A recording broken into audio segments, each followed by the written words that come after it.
ఐపీఎల్లో ఇప్పటి వరకు చాలా జట్లొచ్చాయి పోయాయి. కానీ ఫస్ట్ సీజన్ నుంచి కంటిన్యూ అవుతున్నవి మాత్రం కొన్ని జట్లే. ఆ లిస్ట్లో పంజాబ్ కింగ్స్ కూడా ఉంది. తొలినాళ్లలో కింగ్స్ A11 పంజాబ్గా ఉన్న జట్టు 2021లో పంజాబ్ కింగ్స్గా పేరు మార్చుకుంది. మొదటి సీజన్ నుంచి ఆ టీంలో స్టార్ ఆటగాళ్లకు కొదవలేదు. భారీ యాక్షన్ ప్లాన్తో వేలానికి వచ్చి అత్యుత్తమ ప్లేయర్లను కొనుగోలు చేస్తున్నారు. ఈ 16 సీజన్స్లో మరే జట్టు చేయని మార్పులు చేశారు. ఈసారి కూడా సరికొత్త వ్యూహాలతో బరిలోకి దిగుతున్నారు.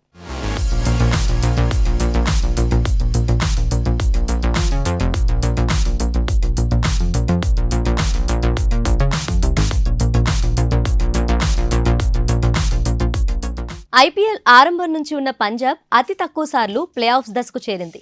ఒక్కసారి కూడా టైటిల్ను ముద్దాడలేకపోయింది. ప్రతి సీజన్లో బలమైన జట్టుతో భారీ అంచనాలతో బరిలోకి దిగడం, చివరకు ఫెయిల్ కావడం ఆ ఫ్రాంచైజీకి పరిపాటుగా మారిపోయింది. 2008లో సెమీస్, 2014లో ఫైనల్ మాత్రమే పంజాబ్ ప్లే ఆఫ్స్కు చేరింది.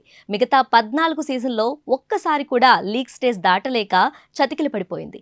ఈ క్రమంలో కొత్త సీజన్లో తన మార్కు చూపేందుకు టీం మేనేజ్మెంట్ సర్వశక్తులు ఒడ్డుతోంది.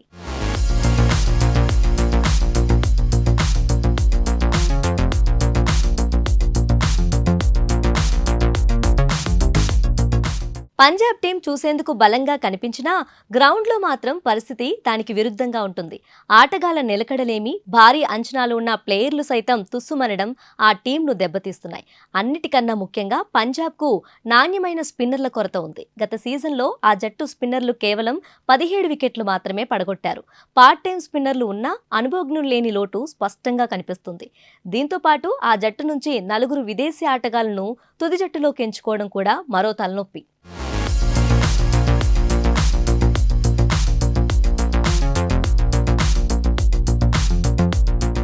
ఈ సీజన్లో మరే జట్టుకు లేని దుర్భేద్యమైన పేస్ దళం పంజాబ్కుంది.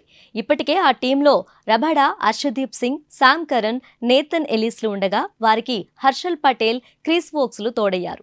అటు బ్యాటింగ్ విభాగం కూడా ధావన్, బెయిర్స్టో, లివింగ్స్టన్, జితేష్ శర్మలతో బలంగానే కనిపిస్తుంది. గాయం కారణంగా గత సీజన్కు దూరమైన బెయిర్స్టో తిరిగి రావడం జట్టుకు కలిసి రానుంది. ఇక T20 స్పెషలిస్ట్ రోసో రాకతో బ్యాటింగ్ మరింత పటిష్టమైంది. నాణ్యమైన ఆల్రౌండర్లు కూడా పంజాబ్లో ఉండటం టీంకు మరో ప్లస్ పాయింట్.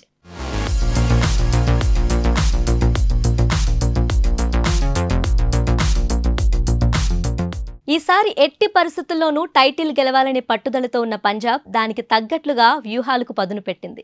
ప్రత్యర్థిపై పైచేయి సాధించేందుకు హోమ్ గ్రౌండ్ను మార్చుకుంది.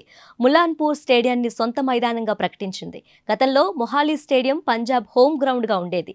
తొలిసారి ట్రోఫీ పట్టడమే టార్గెట్గా ఉన్న పంజాబ్లో కెప్టెన్లు మారారు, ప్లేయర్లు చేంజ్ అయ్యారు, జెర్సీ, టీం పేరు ఇలా అన్నీ మారాయి. ఇప్పుడు హోమ్ గ్రౌండ్ కూడా మారిపోయింది. మార్చి 23న ఢిల్లీ క్యాపిటల్స్లో పంజాబ్ తొలిపోరులో తలపడనుంది. మరి ఈసారైనా పంజాబ్ రాత మారుతుందా? కిరీటం దక్కించుకొని కింగ్ అవుతుందా?